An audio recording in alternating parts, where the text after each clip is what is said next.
కోసమని పోరాడిన ఎందరో యోధులను తన వడిలో కలుపుకున్న ఈ మట్టే మాట్లాడుతుందమ్మా. అంటే దేశం అంటే మట్టా సార్? దేశం అంటే మట్టి కాదమ్మా. మరి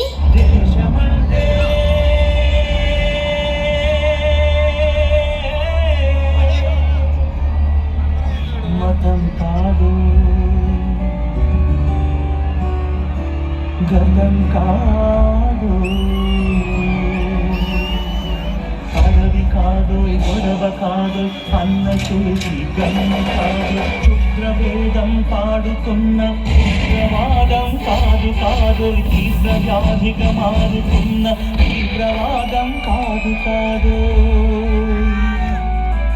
దేశమంటే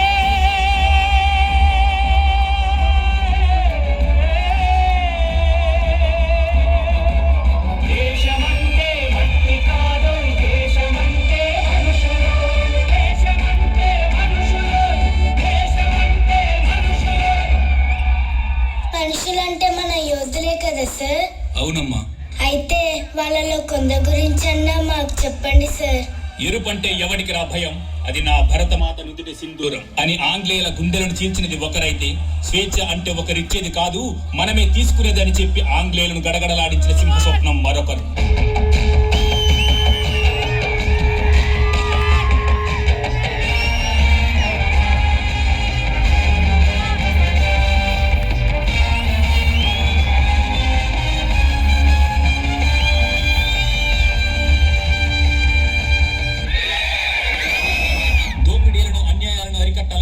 స్వాతంత్రం కోసం తిరగబడమే శరణ్యమని ఎదురు తిరిగిన మన్నం వీరుడు ఒకరైతే, విప్లవం మానవ జాతికి శాశ్వత హక్కు, స్వతంత్రం ప్రతి ఒక్కరి జన్మ హక్కు అని దేశం కోసం ప్రాణాలు అర్పించిన నిప్పు కణం మరొకరు.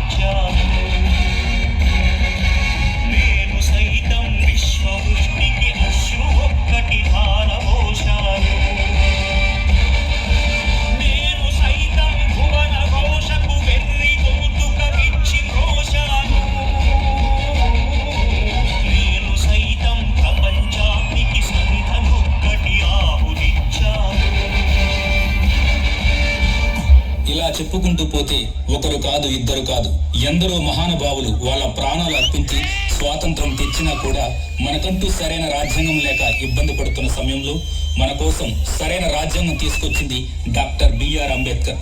ఆ రాజ్యాంగాన్ని అమలుపరిచిన రోజు జనవరి 26. దీన్ని మనం గణతంత్ర దినోత్సవంగా జరుపుకుంటున్నాం.